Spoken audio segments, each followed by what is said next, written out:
안녕하십니까, 정승환입니다. 직장인들이 가장 바라는 것, 과연 무엇일까요? 저도 마찬가지고요. 대부분들 그러시겠지만 가족의 행복이 최우선이겠고, 그 다음은 아마 일자리에서 그 단계를 밟아서 승진한 다음에 최고위직 자리에 오르는 것이 아닐까 좀 싶은데요. 오늘 이 시간엔 공직사회에서는 신화적 존재라 해도 과언이 아닐 것 같은 분 모셨습니다. 자신의 고향에서 구급 공무원으로 시작해서 청와대 행정관 자리를 박차고 나온 뒤에 시장의 자리까지 올라가신 오늘 주인공 공재광 평택시장 모셨습니다. 안녕하십니까? 안녕하세요. 예. 우선 개인적으로 축하드린다는 인사 말씀 먼저 드리겠습니다. 아유, 감사합니다. 예, 축하드리겠습니다. 예. 시청자분들께 인사 말씀 좀 부탁드리죠. 안녕하십니까? 평택시장 공재광 인사 올립니다. 6월 4일 날 평택시장에 당선돼서 7월 1일부터 본격적으로 업무를 시작하고 있습니다. 출마할 당시에 결함이 바위를 깬다라고 주위에서 걱정 많이 해주셨습니다. 그러나 6월 4일 날 평택 시민의 전폭적인 지지와 성원으로 당당히 평택시장에 당선됐습니다. 다시 한번 평택 시민께 다시 한번 감사 인사 올립니다. 감사합니다. 예. 아직도 이렇게 당선되실 때 생각하시면 이 감회가 좀 새로우실 것 같으세요. 예. 그럼 좀 여쭤보겠습니다. 이 고향이 또 평택이시죠? 예, 예. 그리고 공무원 생활, 시쳇말로 말단 공무원 구급 면석이부터 시작하셨습니다. 예, 예. 그리고 시장으로 당당히 선출되셨습니다. 예, 예. 어떻습니까? 시장으로 선출되시니까 무슨 생각이 제일 먼저 드시던가요? 사실 선거할 때만 하도 사실 고민 많이 했습니다. 네네. 물론 그러시겠죠. 예, 공직생활 28년 하다가 사실 이제 공무원 정년 9년을 남겨놓고 출마했을 때 네네. 주위에 정치하시는 분들이 많이 걱정을 했었고요.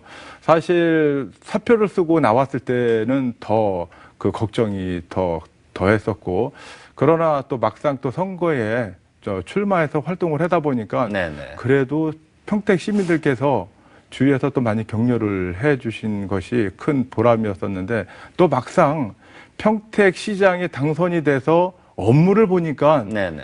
와서 보니까 할 일이 많다. 할 일이 많다. 예, 그래서 예, 예. 오히려 더 즐겁습니다. 앞으로 그 할 일 많은 것을 우리 공무원 1,700명과 예, 예. 뜻을 함께해서 열심히 헤쳐나가겠습니다. 좀 여담을 먼저 좀 여쭤보겠는데, 사실 어떻게 보면 청와대 행정관 9년 남으시고 그만두셨다고 했잖아요. 그냥 계속 계시면 사실 연금도 잘 나오고 괜찮으실 텐데 왜 나오셨습니까, 시장에? 사실 저도 이제 지방 행정을 하고 평택에서 공직 생활을 했기 때문에 이제 고향에서 돌아가는 행정은 네네. 직간접적으로 접하는 경우가 많습니다. 아무래도 예. 관심도 좀 있으셨겠고요. 근데 이제 평택 같은 경우에는 평택항도 있고 해서 네네. 다른 지역보다 발전할 수 있는 기회가 많은데, 그 용인이나 화성, 그다음에 천안, 아산 그런 시군에 비해서 너무 발전 속도가 늦다는 것을 제가 느꼈습니다. 인접 도시에 비해서 발전이 늦다. 야, 이럴 때 새로운 사람이 나가서 또 평택시에 커다란 변화를 준다라면은 네네. 그래도 평택시 발전하는데 큰 일조가 되지 않을까 생각해서 결심하고 사실 정년 9년 남은 거 던지고 나왔습니다. 알겠습니다. 이제 시장으로서 다시 공직을 새롭게 시작을 합니다. 시장께서 바라보는 공무원 사회, 공직, 어떤 모습이 정답이라고 생각하십니까? 사실 공무원이라는 그 기준은 사실 이제 원칙과 그 기준이 있어야 된다고 합니다. 네네. 생활하면서도. 저도 그동안 28년 동안 생활하면서 원칙과 기준, 그다음에 또 이제 공직사회에서 또 의리가 좀 있어야 되거든요. 그래서 공직자가 해야 될 일과 하지 말아야 될 일을 엄격히 구분을 해서, 사실 저 또한 무슨 학력이 있어서 청와대까지 갔겠습니까? 또 맡은 바 소임에 최선을 다할 때 그 평가는 자기가 모신 상사나 외부에서 평가를 해주는 거기 때문에 우리 평택시 공직자들한테도 저는 취임하면서 원래주에 때 말씀드렸습니다. 저 평택시장이지만 원칙과 기준을 갖고 인사운영이라든지 일반적인 업무도 추진하겠다. 그래서 앞으로 공무원이라면은 자기가 맡은 업무에 대해서 최선을 다하는 모습, 그다음에 원칙과 기준에 맞는지 네네. 그랬을 경우에 원칙과 기준에 맞으면은 과감하게 투자도 하고 그다음에 열정적인 열정을 보여준다라면은 우리 평택시 현안 사항도 사실 잘 해결되지 않을까 생각이 듭니다. 브레인시티부터 한번 여쭤보겠습니다. 뭐 물론 의욕적으로 브레인시티 사업 재추진하시겠다고 밝히셨습니다. 어떻습니까? 진짜 잘 되겠습니까? 사실 브레인시티 사업에 대한 의지는 강합니다. 또 추진할 거고요. 뭐 제일 중요한 건 이 대학 유치도 이루어져야 되거든요. 당연하죠. 그리고 제가 선거하는 과정에서 이제 브레인시티 쪽 그 관계자분들이 경기도청에서도 사실 밤을 새우면서 네네. 사실 주민들의 의견을 관철시키기 위해서 많은 노력을 했는데 제가 밤 12시에 이제 그 장소도 한번 찾아갔었습니다. 아, 직접 가셨었습니까? 예, 밤 12시에 이제 가서 한 새벽 3시까지 대화도 나누고 도의 관계자들한테도 이제 대화도 나눴습니다. 이제 사실 그 취소 기한이 네네. 3월 11일인가 며칠이었었는데 취소시키지 마라. 유보를 시켜라 오히려. 아, 취소가 아닌 유보. 5개월 정도 새로운 시장이 왔을 때 새롭게 판단할 수 네네. 있게끔 취소는 시키지 말고 사실 지방선거 이후에 결정하게끔 좀 해달라라고 제가 건의를 드렸습니다 사실. 네네. 근데 그게 관철이 안 돼서 그 다음에 이제는 취소가 됐지만 사실 그런 사업이라는 것은 브레인스탑이 우리 개인적인 사업이 아니라 또 대학과 연계되는 사업이고 네네. 그다음에 대학 유치라는 것은 미군기지 특별법 때문에 평택에 주어진 특혜였걸랑요. 하지만 그게 안 됐지 않습니까? 그래서 제가 안타까워서 이제 도 관계자들한테도 취소시키지 말고 유보를 시켜라. 네네. 나 개인적으로 스스로는 추진할 거다. 그렇기 때문에 유보를 시켜라라고 했기 때문에 사실 이제 제가 그거에 대한 지금도 이제 미련이 남고 강한 의지를 표하는 것은 사실 저는 남경필 지사님하고도 정책 협의를 한 이유도 그 부분입니다. 사실. 그럼 남경필 지사께서도 뭐 최대한 뭐 역량을 발휘해 주신다고 뭐 약속을 하신 겁니까? 뭐 이제 어떻습니까? 서면으로 이제 정책 협약을 했고 네네. 또 이제 사업 주체가 평택 시장이기 때문에 모든 사업에 있어서 시민이 원하고 그다음에 그 담당하는 주체가 평택 시장의 의지가 가능하다면 사실 사업이 안 될 게 없다라는 제 판단이고요. 그리고 대학 유치는 사실 우리 미래에 대한 투자라고 생각합니다. 근데 또 제일 중요한 건 그 대학 측이 응해야 되는 거거든요. 사실 강제로 이전시킬 수 있는 일도 아닙니다, 이게. 맞습니다. 그래서 그 성균관대학교 관계관하고 이제 조만간에 이제 접촉을 또 할 거고요. 네네. 또 그 당시만 해도 성대에서도 또 적극적인 의지를 갖고 있었기 때문에 그거는 그 문제가 될 것 같지는 않습니다. 알겠습니다. 지금 또 이 평택호 관광단지 사업 지금 뭐 말씀을 좀 해주셨는데 별도의 사업 계획을 경기도에 제출하셨다고요. 어떤 청사진을 그리시고 계시는 건지요? 사실 뭐 이제 평택에서 이제 가볼 만한 관광지라든지 또 내세울 만한 데가 없습니다. 제가 네네. 사실 어려서 초중고등학교에서 다녀 그쪽에서 나왔지만 사실 그때만 당시만 하더라도 그쪽은 경제가 어느 정도 살아서 활성화됐었는데 사실 지금에 가보면은 상당히 낙후된 건 사실입니다. 그리고 국민관광단지가 지정된 지가 37년인데 뭐 오래전부터 네네. 뭐 관광단지를 개발하겠다 했는데도 사실 그 먼저 평택시 홍보자료에도 보면 2015년도에는 그게 이제 관광단지가 개발이 돼서 시민들한테 공개되는 거로 해서 됐는데도 아직 추진이 안 됐습니다. 사실 현재 평택에서 기획재정 뭐 피맥에다가 일단 사업 계획을 올렸고요. 네네. 조만간에 좋은 결과가 나올 거로 지금 생각을 하고 있습니다. 그리고 또 우리 평택시 공무원들이나 저 또한 하고자 하는 의지가 강하고요. 지금 뭐 옛날보다는 종전보다는 많이 진척됐다는 것을 이 자리에서 말씀드립니다.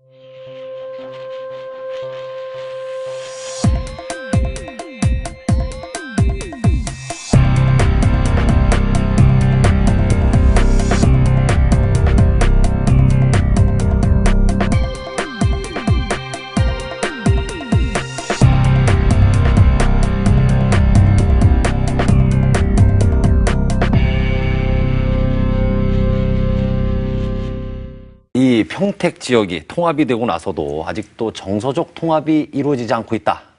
이렇게 지적을 하셨습니다.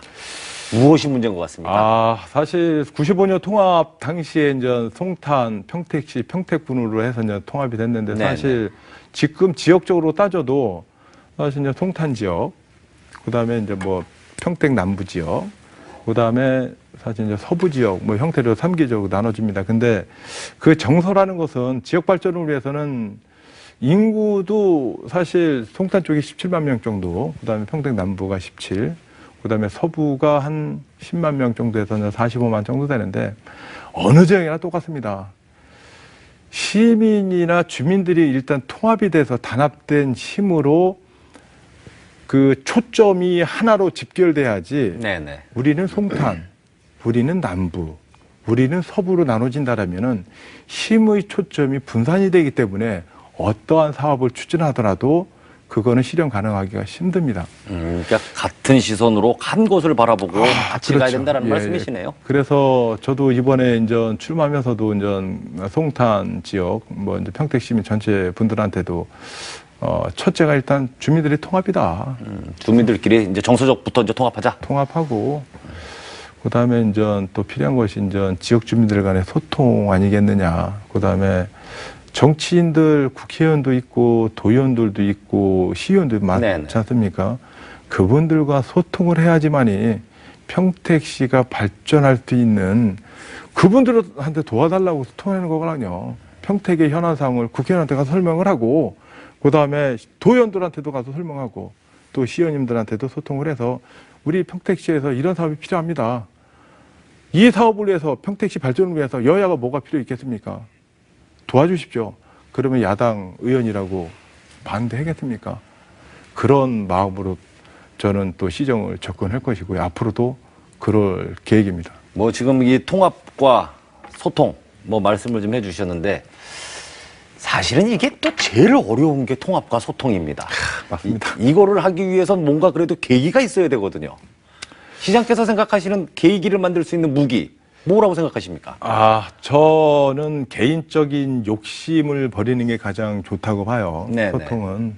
사실, 이제 선거 정치인들은 이제 표를 생각해서 사실 이제 표로 이제 접근하는데 제가 출마하면서도 이제 우리 평택 시민들한테 이제 말씀을 드린 이유는 나 욕심 없다. 욕심이 없다. 개인적인 욕심이 없다. 개인적 욕심이요? 그리고 제가 청와대에서 출마했을 때 28년 공무원하고 그다음에 정년이 9년 뭐 남겨놓은 상태에 나왔을 때 내가 편한 길을 가고 내가 개인적인 욕심이었었다면 나 출마 안 했다. 나 욕심 없고 마지막으로 내 고향 평택을 위해서 내가 알고 있는 중앙부처 인적 네트워크, 아직까지 박근혜 대통령 4년 민기 있습니다. 옛날에 같은 지금 했던 동료분들 근무합니다. 그렇죠. 그분들이 한 달여 전에도 같은 동료였으니까. 그분들도 부처로 복귀를 하면은 옛날 동료였단 말입니다. 네네. 제가 우리 대한민국 신성장, 경제 신도시 예, 평택이라고 한 이유가 그런 도시 평택을 만들기 위해서 사실 최선을 다할 겁니다. 뭐 그 인맥을 활용을 하신다는 얘기는 결국에는 전관 예우를 받겠다라는 말씀하고 비슷한데. 사실 전관 예우라기보다는 중앙부처에는 내가 예를 들어 기재부를 찾아간다. 네네. 그러면은 모르는 사람한테 가서 설명하는 것보다 또 아는 분들한테 가서 우리 평택시 현안 사항이다. 사실 일반 부처에서 지금 때가 어느 때인데요. 전관 예우 성격이 아니라 내 얘기를 진정성 있게 들어줄 수 있는 사람이 얼마나 많으냐에 따라서 사실 일반 실무자들이 담당 실무자, 그렇죠. 사무관, 과장 접촉하기 힘들거든요. 잘 모르시는 네. 분이 가면 또 더더욱 그렇게 좀 스킨십 갖기가 좀 어렵죠. 그래서 제가 그동안 공직 생활하면서 알았던 분들한테 그래도 전화를 해서 과장님 내가 이만 뭐 이런 일로 해서 내가 한번 방문하고 싶다. 시간 좀 내주십시오. 그런 마다는 하지 않을 거 아닙니까? 문전박대는 안 나갈 것이다. 그러면 가서 진정성에 설득하고 사업성이 있다. 우리 시민도 요구한다. 우리 또 평택시에서 적극적으로 할 의지가 있다. 그러한 것을 설명을 하고 때로는 저는 이런 생각도 했습니다. 평택에서 큰 사업을 할 때는 우리 원수련님이 4선이에요. 네네. 중앙부처에서 따지면 장관급하고 대등한 위치에 있고 어려운 분이걸랑요. 그리고 경기도에 도의원이 4분입니다. 네네. 그 다음에 평택시의원 18분. 버스 한 대 모셔갖고요. 장관님 찾아가는 겁니다. 가서 장관님, 우리 여야 시의원들도 이 사업에 대해서 꼭 필요하다고 인정합니다. 도와주십시오. 뭐 조직 개편하고 대대적 인사. 사실 조직 개편되고 나서 또 벌써 공직사회 술렁거리고 있습니다. 뭐 공무원법 위반이니 뭐 안 그러면은 보복성 인사니. 이런 이야기에 대해서는 어떻게 생각하세요? 저는 뭐 전혀 안 그렇고요. 네네. 사실 이제 언론에서 한번 나왔었는데 새로운 시장이 오고 일부 중앙부처 장관이 바뀌어도 인사는 해야 되는 게 맞는 것 같고요.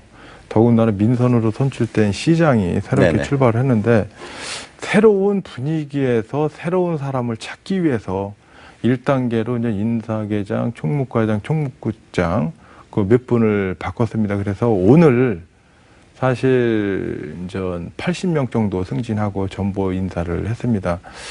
제가 그 우리 공무원들한테 말씀드렸어요. 내가 당신들 잘 모른다. 네네. 미워서 다른 데 간 게 아니라 새롭게 취임한 시장이 새로운 분위기에서 새로운 영역을 또 사실 중요한 현안 상황을 해결하기 위해서는 또 다른 분들한테 훌륭한 사람들도 하고 또 그 사람들도 저 요직에 있는 사람들 다 훌륭한 사람이에요. 6개월, 1년 이내면은 그 사람들도 또 여기 있던 사람들 승진해서 나가면은 주요 보직에 오기 때문에 나는 개인적인 감정이 없다. 내가 민선 시장이지만 여러분들은 내 선배고 네네. 동료고 후배다. 그러니까 6개월이나 1년 정도 또 평가를 해야 되지 않겠습니까? 어느 과장이 어떻다. 진짜 진정성과가 일을 하더라. 열심히 하더라. 성과를 내더라. 또 그때 가서는 또 보상 차원에서 신상필벌. 또 해야죠. 그거는. 예. 알겠습니다. 그 당선 직후에 시장께서는 그 시민분들 만나시겠다고 배낭 투어를 가셨습니다. 어떻습니까? 배낭 투어 가서 어떤 이야기를 들으셨습니까? 사실 이제 취임하고 이제 전에 이제 당선 6월 4일 날 당선되고 나서 이제 당선이 되고 나서 외부에서 이제 초청이 많이 오시더라고요. 네네. 뭐 단체도 오고 뭐 기관에서 좀 와야 되는 거 아니냐 뭐 하는데 사실 그때 당시만 해도 이제 현직 시장이 이제 활동을 하시고 또 영역이 있기 때문에 또 저는 마다를 하고 사실 개인적으로 제가 선거운동을 많이 안 했지 않습니까? 내려온 그렇게 지 하실 제가 시간도 좀 짧은 기간이셨죠? 그래서 사실 짧은 기간에 평택시 그 넓은 면적을 다 커버를 못했습니다. 사실 네네. 그래서 그동안 다니지 못했던 면단이라든지 읍단이 그 어르신들한테도 당선됐지만 사실 그 어르신들이 얼굴도 못 보고 저를 찍어준 분들이 없잖아 많더라고요. 그래서 네네. 죄송하다.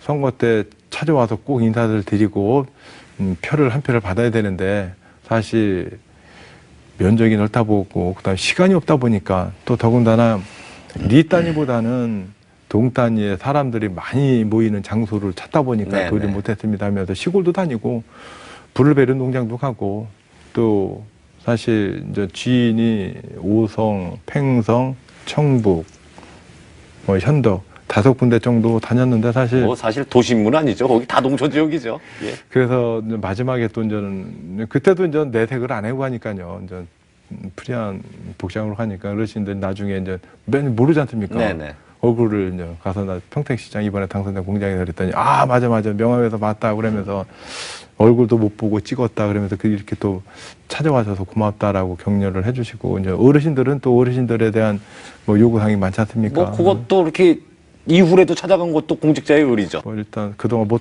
찾아뵀던 분들 계속 찾아뵐 계획입니다. 시장께서는 이 듣는다는 것 어떻게 하는 게 진짜 시민들하고 같이 소통이 되는 제일 좋은 방법일까요? 듣는다는 것은 사실 이제 단체도 있고 이제 시의원들도 있지만 사실 직접적으로 필요한 부분은 저는 사실 어디 다니더라도 사실 제 신분을 전 비공개로 다니는 경우를 좋아합니다. 사실 있는 거 그대로 들으려면은 사실 평택이라는 뭐 이제 그건 완전 시간이 지나면 어쩔 수 없지만 네네네. 제가 이제 취임한 지 얼마 안 돼서 저를 알아보는 분들이 많지는 않았기 때문에 그런 뭐 초보적인 소통 또 사실 이제 단체 같은 경우도 제가 이제 뭐 많이 만나는 것이 그분들이 또 단체도 뭐 시민들을 또 대변하는 제2의 소통 수단이 될 수도 있고요. 그래서 장애인 단체라든지 가장 어려워하는 장애인 단체라든지 뭐 그런 뭐 시민 단체가 많지 않습니까? 그분들하고 뭐 또 소통을 취임도 했습니다. 그래서 무상급식인가요? 예, 네. 무상배식부터 이제 시작하셨죠? 사실 취임할 때 사실 주위에서 이제 많이 이제 아쉬워는 했습니다. 사실 왜 그래도 무료급식을 하셨군요, 진짜 무료급식. 이제 취임을 사실 이제 축하하는 자리인데 또 선거 과정에서 뭐 많은 분들이 도와줬지 않겠습니까?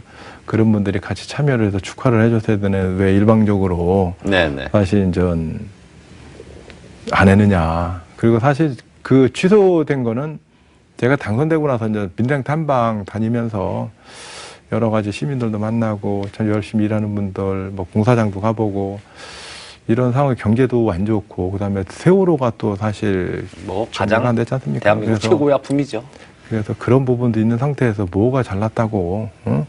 더구나 시민이 떳떳하게 이제 선출을 해 준 거는 열심히 일하는 것이지 취임식을 뭐 거창하게 해서 과시하라고 한 건 아니거든요. 네네. 그래서 저를 도와줬던 분들한테 일일이 전화를 해서 이런 상황에서 내가 취임식은 좀 안 하는 게 좋겠습니다. 그 대신 복지시설 같은 경우에는 사실 취약계층이나 복지시설은 우리가 진짜 관심을 많이 가질수록 우리가 지나치지 않는다고 생각이 듭니다. 그래서 복지시설 2군데 정도 이제 급식, 그 다음에 이제 복지시설 다녀왔는데, 그리고 나서 뭐, 그나마 그래도 원래지와 형태로 공무원들한테 이제 저의 철학과 인사는 비전을 드려야죠. 예. 좀 전달해 줬죠.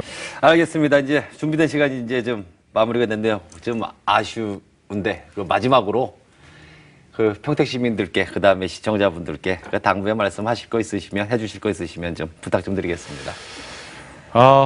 평택 시민 여러분, 또 시청자 여러분, 감사합니다. 사실 평택시장 공제광 선거 출마했을 때 우리 유권자들한테 약속한 게 있습니다. 저 욕심 버리겠다. 오로지 평택시만 생각하고 평택시 발전만 생각하고 젊음과 열정 쏟겠다. 그리고 저는 항상 원칙과 기준을 생각하겠습니다. 공직사회에서도 원칙과 기준 중요하고요. 우리 정치인과 또 시도의원, 시의원, 또 민간단체 여러분들과도 원칙과 기준을 내세워서 또 현안 사항에 대해서는 소통하는 시장, 또 약자에 대한 배려를 생각하는 평택시장이 되겠습니다. 그동안 성원해 주시고 또 지지해 주신 우리 평택 시민 여러분 다시 한번 감사드리고요. 저 공제광 절대로 평택 시민께 실망시켜드리지 않겠습니다. 감사합니다. 예, 바쁜데도 이렇게 일정 내주셔서 감사합니다. 아유, 감사합니다. 예, 감사합니다. 예. 예, 지금 평택시장께서 원칙과 기준 강조하셨습니다. 뭐 공직사회는 물론 우리 사회에 꼭 필요한 그런 덕목일 겁니다. 그리고 소통과 화합, 이것도 꼭 필요하죠. 때론 적극적이면서도 과감한 추진도 필요하고요. 여기에 한 가지 더 덧붙이자면 들리지 않는 것을 들을 줄 아는 능력. 이게 아닐까 싶습니다. 날씨가 많이 덥습니다. 건강 잘 챙기시고요. 다음 시간에 뵙겠습니다. 시청해주신 여러분, 오늘도 행복한 하루 되시기 바라겠습니다. 감사합니다.